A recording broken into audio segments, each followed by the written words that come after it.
రావయ్యా భిక్షపతి, ఏంటి ఇంత ఆలస్యం? నువ్వు పెళ్లి చూపులకి ఇంత ఆలస్యం చేస్తే ఇక మా అబ్బాయి పెళ్ళి ఎప్పుడు చేస్తావు అన్నాడు నారాయణ పెళ్ళిళ్ళు పేరయ్యింది. నా స్కూటర్ ప్రాబ్లం అండి. సరే కానీ 5గురు వెళ్తే బాగుంటుందని చెప్పాను కదా. మీరు, మీ శ్రీమతి, మీ అబ్బాయి, నేను, మరి మీ స్నేహితుడు శ్రీనివాస్ ఎక్కడ రాలేదే అన్నాడు పెళ్ళిళ్ళ పేరయ్య భిక్షపతి. మా వాడికి ఆరోగ్యం బాగోలేదని వాడి కొడుకుతో పాటు ఆసుపత్రి చుట్టూ టెస్టులంటూ తిరుగుతున్నాడు. అందులోనూ ఆడదిక్కులేని సంసారం. వాడికి పెళ్ళిడికొచ్చిన కొడుకున్నాడు, వాడి కోసం కూడా తిరుగుతున్నాడు. మళ్ళీ మా కోసం కూడా వాడిని ఇబ్బంది పెట్టడం దేనికని నేనే అడగలేదు. నలుగురైతే ఏముందిలే పద పద అంటూ అమ్మాయి వాళ్ళ ఇంటి వాళ్ళకు వెళ్ళారు నారాయణ కుటుంబం. అమ్మాయి చూడ చక్కగా కలగా బాగుంది. ఏవండి, అమ్మాయి బాగుందండి అన్నది నారాయణ భార్య. నువ్వు ఉండు, పూర్తిగా తెలుసుకోకుండా నచ్చిందని ఎగరకన్నాడు నారాయణ గొలుకుతూ. భిక్షపతి అమ్మాయి పేరు శిరీష అంటూ ఇరు కుటుంబాలకి ఒకరి గురించి ఒకరిని పరిచయం చేశాడు. ఇచ్చిన కాఫీ తాగి ఏ విషయం ఫోన్ చేస్తామని చెప్పి బయటకు వచ్చేశారు నారాయణ కుటుంబం. మార్గ మధ్యలో నారాయణ భిక్షపతితో ఇలా అన్నాడు. అమ్మాయి వాళ్ళకు ఓ 2 రోజులాగి ఈ సంబంధం వద్దు అని చెప్పండి అన్నాడు. అదేంటండి, అమ్మాయి బాగుంది, మరీ అందగత్తి కాకపోయినా కలగా చక్కగా లక్షణంగా ఉంది, ఇంకేంటండి అన్నాడు. అప్పుడు నారాయణ్, చాలే ఆపయ్యా, ఏదో మంచి సంబంధం, ఒకటే కూతురంటే బాగా స్టేటస్ ఉన్నవాళ్ళు అయి ఉంటారనుకున్నా. ఇలా ఆర్టీసీలో ఉద్యోగం చేసి రిటైర్ అయిన మిడిల్ క్లాస్ అని తెలిసి ఉంటే అసలు వచ్చేవాడిని కాదు. పెద్ద కట్న కానుకలు ఇచ్చే కుటుంబం కూడా కాదు. అలాంటి వాళ్ళు ఇళ్లలో పిల్లలు చేసుకుంటే రేపు ఏ మంచి చెడు చేయాలన్నా మాకు స్తోమత లేదు అంటూ తప్పించుకుంటారు. అమ్మాయి బాగా చదువుకుందంటే ఏదైనా పెద్ద కంపెనీలో ఉద్యోగమా అంటే అది లేదు. ఉద్యోగం చేయకుండా ఇంట్లో కూర్చొని తినడానికి ఎంత చదివితే ఎందుకండి? అంటే మాకేదో కోడలు సంపాదిస్తే కానీ ఇల్లు గడవదని కాదు.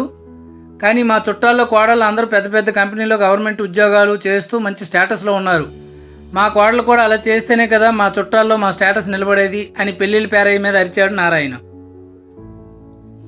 ఇక చేసేది ఏమీ లేక భిక్షపతి అమ్మాయి వాళ్ళకి ఫోన్ చేసి, అబ్బాయి వాళ్ళు అంతగా ఇంట్రెస్ట్ చూపించట్లేదండి, ఇంకో సంబంధం ఉంది, రేపు నేను వచ్చి మాట్లాడతా అని చెప్పి ఫోన్ పెట్టేశారు. నిట్టూరుస్తూ ఫోన్ పెట్టేశాడు శిరీష తండ్రి. ఏవండి, ఈ సంబంధం కూడా పోయినట్టేనా? ఏంటండి, మన అమ్మాయి ఎంత లక్షణంగా ఉన్నా, మన కుటుంబానికి ఎంత పేరున్నా ఈ రోజుల్లో పెళ్లి కావడం కష్టమైపోయింది అంటూ దిగులుగా కూర్చుంది శిరీష తల్లి.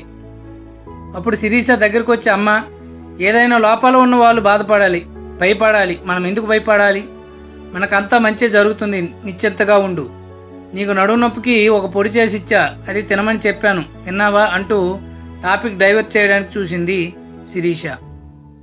సరే నాన్న, మీరు కూడా ఈ కషాయం తాగండి, మీరు ఆరోగ్యంగా ఉంటే కదా నా బాగోగులు చూడగలరు అంటూ మాట్లాడుతుండగా శిరీష మావయ్య రఘు వచ్చాడు. రామావయ్య, ఏంటి సడన్గా ఇలా వచ్చారంటూ పలకరిస్తూ నీళ్లు తేవడానికి లోపలికి వెళ్ళింది శిరీష. వచ్చి రాగానే, బావా, మన శిరీషకు మంచి సంబంధం తెచ్చాను, దాని గురించే మాట్లాడమని వచ్చా అని అబ్బాయి వివరాలు చెప్పుకొచ్చాడు. అబ్బాయి మన పక్క ఊరిలో ఉన్న కాలేజీలో లెక్చరర్, ఒక్కడే కొడుకు. పాపం తల్లి కూడా కిందటేడాది చనిపోయింది. ఇప్పుడు అబ్బాయి తండ్రిని కూడా ఒంట్లో బాగోలేదు, అందుకే కొడుక్కి తొందరగా పెళ్లి చేయాలని అనుకుంటున్నాడని చెప్పాడు. కానీ ఒకటే సమస్య, మీరు అది పట్టించుకోకపోతే ఇబ్బంది ఏమీ లేదు అన్నాడు. అదేంటి అంటే, అబ్బాయి వాళ్ళు మన కులం కాదు, కానీ వాళ్ళకి కులం పట్టింపు లేదు, అబ్బాయి తండ్రి చాలా గొప్పవాడని చెప్పుకొచ్చాడు. కొంచెం ఆలోచించి, నాకు మాత్రం మొదటి నుంచి ఈ పట్టింపు లేదా ఏంటి? వాళ్ళకి లేకపోతే మరీ మంచిది. మరి అమ్మాయి వివరాలు వాళ్ళకి చెప్పావా అని అడిగాడు శిరీష తండ్రి. నేను వివరాలన్నింటినీ కనుక్కున్నా, మన శిరీష ఫోటో ఫోన్లో ఉందిగా, చూపించా. కళ్యాణం వచ్చినా కక్కొచ్చినా ఆగదు అన్నట్టు అబ్బాయి వాళ్ళు రావడం, శిరీష నచ్చడం, పెళ్లి కుదరడం అన్ని వారంలో అయిపోయాయి. పెళ్లిలో తెలిసింది శిరీషను చూసిన వెళ్ళిన నారాయణ స్నేహితుడు శ్రీనివాసే శిరీష కోడలుగా చేసుకుంటున్నాడు అని. భగవంతుడి దయ వల్ల శిరీషకి శ్రీనివాస్ కొడుకు గోపాల్కి పెళ్ళి అయిపోయింది. శిరీష కొత్తగా కోడలుగా మెట్టినంటే అడుగుపెట్టింది. బంధువులందరితో కలివిడిగా మాట్లాడుతూ, ఇంట్లో గలగలా తిరుగుతూ, పనులు చేస్తూ చాలా సంతోషంగా ఉంది శిరీష. మన ఆరోగ్యం గురించి అప్పుడే కొత్త కోడలతో చెప్పి బాధ పెట్టడం ఇష్టం లేక కొడుకుతో శిరీషకి ఏం చెప్పొద్దన్నాడు శ్రీనివాస్. కొన్ని నెలలు గడిచాయి. శ్రీనివాస్ ఆరోగ్యం మరింత క్షీణించింది. అందరూ శ్రీనివాస్ని ఏదో చివరి చూపు చూడడానికి వచ్చినట్లు చూడడం, పలకరించడం మొదలుపెట్టారు. కొత్త కోడలు శిరీష్ని ఇది మాత్రం నచ్చలేదు. మనిషి చనిపోయేటట్టు అందరూ ఇలా మాట్లాడడం భరించలేకపోయింది. భర్తను గట్టిగా అడిగేసరికి అసలు విషయం చెప్పాడు గోపాల్. నాన్న లివర్ క్యాన్సర్ మొదటి దిశలో ఉంది, కానీ అమ్మ కూడా ఇలాగే క్యాన్సర్ వల్ల చనిపోవడంతో దిగులు పడుతూ అన్నాడు అని చెప్పాడు. మామగారికి మొదట మానసికంగా ధైర్యం కలిగించడం ముఖ్యమని శిరీషకి అర్థమైంది. తనకు తెలిసిన ఆయుర్వేద వైద్యుని సంప్రదించింది. ఆయన సలహాలు సూచనల మేరకు సొంతగా మామగారికి ఆయుర్వేద చికిత్స చేయడం ప్రారంభించింది. ఏమాత్రం చిరాకు పడకుండా ఒక చంటి పిల్లాడికి చేసినట్లు మామగారికి సేవలు చేసింది. పళ్ళ రసాలు, మందులు టైంకి ఇస్తూ మంచి ఆహారం ఇస్తూ ఆరోగ్యాన్ని కాపాడడానికి మామగారిని కంటికి రెప్పలా కాపాడుకొచ్చింది.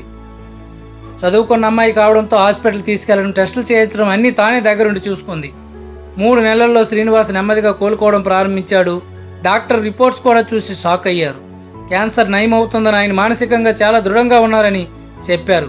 చూస్తూ ఉండగానే సంవత్సరంలో శ్రీనివాస్ ఆరోగ్యం కుదుటపడింది. ఇదే సందర్భంలో శిరీష గర్భవతి కావడంతో శ్రీమంతం ఏర్పాట్లు చేశారు. శ్రీమంతానికి శ్రీనివాస్ స్నేహితుడు నారాయణ కూడా వచ్చాడు. నీకే ఆరోగ్యం సరిగా లేదు, ఈ హంగుల ఆర్పాటాలు అవసరమా అన్నాడు నారాయణ. ఎవరు చెప్పారు? నేను ఇప్పుడు పూర్తి ఆరోగ్యంగా సంతోషంగా ఉన్నాను. నువ్వు మిడిల్ క్లాస్ అంటూ ఎగతాళి చేసిన ఆ కుటుంబం నుంచి వచ్చిన అమ్మాయేమో నన్ను ఈరోజు బ్రతికించింది అన్నాడు శ్రీనివాస్. కోడలంటే సంపాదించేది, డబ్బు తెచ్చేది, పెద్ద కుటుంబం నుంచి వచ్చేది కాదురా, చూడాల్సిందే అమ్మాయి గుణగణాలు. ఆ కుటుంబం నేర్పిన సంస్కారం నా బంగారు తల్లి నా కూతురిలా సేవలు చేసిందంటూ శిరీష గొప్పతనాన్ని నలుగురిలో గర్వంగా చెప్పుకున్నాడు శ్రీనివాస్. దీంతో నారాయణ సిగ్గుతో తలదించుకున్నాడు. ఇంతకీ మీరు ఒక్కరే వచ్చారేంటి? మీ భార్య, కొడుకు, కోడలు ఏరి నారాయణ గారు అని అక్కడున్న వాళ్ళు అడిగారు. మా కోడలకు ఆస్ట్రేలియాలో ఉద్యోగం, మా వాడికి కూడా ఆస్ట్రేలియా తీసుకెళ్ళింది. మా ఆవిడకి షుగరు, మోకాలు నొప్పులు, ఒక చోటు నుంచి ఇంకో చోటు కూడా కదలలేకపోతుంది. ఇంట్లో పని మనిషి, ఇల్లు, ఇంటి పని నప్పజెప్పి నేను వచ్చా అని చెప్పుకొచ్చాడు నారాయణ. ఫ్రెండ్స్, ఇది కథ కాదు, నిజంగా జరిగింది. ఈ రోజుల్లో ఇలాంటి మంచి మనుషులు కూడా ఉన్నారని చెప్పడానికి పేర్లు మార్చి స్టోరీగా రాసి మీతో ఈరోజు పంచుకుంటున్నాను. ఎవరిని కించపరచడానికి కాదు, ఇది మీతో పంచుకోవట్లేదు. చెడు విషయాల మీద గుంటలుగా చర్చలు జరపడం కన్నా ఒక మంచి విషయాన్ని 10 మందితో పంచుకోవడం ఉత్తమం అని అనిపించింది. ఏమైనా తప్పులుంటే నన్ను క్షమిస్తారని ఆశిస్తూ మీ సురేష్.